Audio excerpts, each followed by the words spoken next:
आज भारतीय बाजारों में जो भी कुछ हुआ वो आपको पता है कि किस प्रकार की स्थिति भारतीय बाजारों में आज होती हुई दिखाई दी। भारतीय बाजार पिछले कुछ दिनों से गिरावट दिखा रहे हैं। जब से वायरस की अफवाह फैली थी तब से भारतीय बाजारों में गिरावट थी, लेकिन वो एक बहाना था, क्योंकि विदेशी मार्केटों में और चाइना के बाज़ारों में भी कि जहाँ पे ऐसी स्थिति बनी हुई है HMPV वायरस की वजह से, वहाँ पे भी कुछ दिक्कतें नहीं थी, केवल वो बहाना था। कारण कुछ और ही है। भारतीय बाज़ारों में जिस प्रकार की गिरावट है, जिस प्रकार का मूड माहौल है, और मैं लगातार आपसे यही कह रहा हूँ कि 23,500 वो लक्ष्मण रेखा है जहाँ से बाज़ार में या तो रिवर्सल आ जाए, वरना भारतीय बाज़ारों की स्थिति और ज़्यादा बिगड़ती हुई दिखाई दे सकती है। और आज भी आपने देखा 550 पर फंसता हुआ दिखाई दिया, उसके बाद 500 का लेवल छुआ और फिर वहाँ से जो रिवर्सल देखने को मिला है, करीब 200 से 250 पॉइंट का रिवर्सल निचले स्तरों से भारतीय बाजार आज दिखाता हुआ दिखाई दिया है। निफ्टी जहाँ पे एक बार तो 23,500 आया, लेकिन अभी आप देखोगे तो क्लोजिंग लगभग 23,700 के लगभग, जो कि कल की क्लोजिंग भी वहीं पे थी, वहीं पे आज की क्लोजिंग भी लगभग देखने को मिल रही है।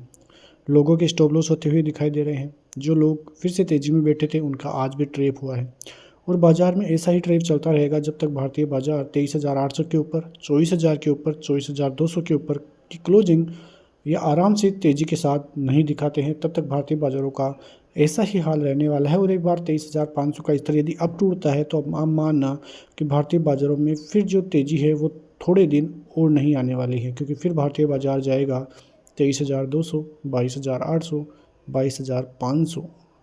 वो दिन दूर नहीं है जब 22,500 भी आ जाए, क्योंकि 22,500 पर आप देखोगे तो 20 वीकली एक्सपोनेंशियल मूविंग एवरेज आपको नज़र आएगा। जहाँ तक बाज़ार आता है तो वो एक मौका रहता है। जब भी आप लॉन्ग टर्म में देखोगे तो उन लेवलों के पास जाके भारतीय बाज़ारों में जो रिवर्सल आया है, काफ़ी ज़बरदस्त रिवर्सल है, और वहाँ पे इन्वेस्टमेंट का एक बहुत ही ज़बरदस्त मौका आपको देखने को मिलेगा।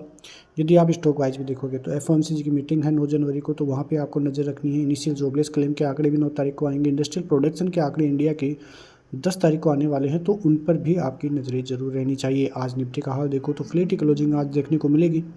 बैंक निफ्टी की तरफ से करीब 455 पॉइंट की गिरावट देखने को मिलेगी। अभी भी बैंक निफ्टी 49,800 के लेवल होल्ड किए हुए हैं। ये भी एक लक्ष्मण रेखा हम मान सकते हैं, क्योंकि यदि ये लेवल तोड़ते हैं तो आपको नए लेवल्स नीचे की तरफ बैंक निफ्टी में देखने को मिलेंगे, जो कि 49,200, 48,800 भी देखने को मिले तो भी कोई बड़ी बात नहीं है। फिन सर्विसेज भी गिरावट, लेकिन निफ्टी IT आज बाजार को संभाले हुए हैं। लेकिन कुल मिला के आज रिलायंस का बहुत बड़ा भरोसा इंडियन मार्केट पे था, मतलब रिलायंस की वजह से थोड़ा बाजार टिका रहा, वरना भारतीय बाजारों की स्थिति और भी खराब होती हुई दिखाई दे सकती थी। निफ्टी IT अच्छा खासा कामकाज किया, लेकिन निफ्टी मिड कैप भी 1% की गिरावट के साथ ही आपको दिखता हुआ यहाँ पे नज़र आ जाएगा। तो कुल मिला के देखें तो भारतीय बाजारों की स्थिति अभी भी ऐसी नहीं है कि भारतीय बाजारों में कोई बड़ा रिवर्सल आपको देखने को मिले। भारतीय बाजारों की तेज़ी फेल होती हुई दिखाई दे रही है। जो ट्रेप करने वाले हैं उन्होंने भारतीय बाज़ारों में जो रिटेलर्स उनको 24,000 पे ट्रेप किया, 23,800 पे ट्रेप किया, और अब फिर से जो रिवर्सल आ रहा है वो रिवर्सल यदि 23,800 को पार नहीं करता है तो फिर से एक बहुत बड़ा ट्रेप आपको देखने को मिल सकता है। इंडियन इकोनॉमी की बातें हो रही थी। इंडिया की जो GDP ग्रोथ है वो 6.4% होती हुई दिखाई दे रही है फाइनेंशियल ईयर 2015 के लिए जो अनुमान है। यहाँ पे आप देखोगे तो 4 ईयर्स का सबसे कम आंकड़ा ये आपको देखने को मिलेगा। यहाँ पे आप पूरी तरह से देखें तो इंडियन जो इकोनॉमी है उसकी ग्रोथ है जो एस्टिमेटेड है वो फिसल कर 6.4% 2024-25 के लिए आती हुई दिखाई दी है।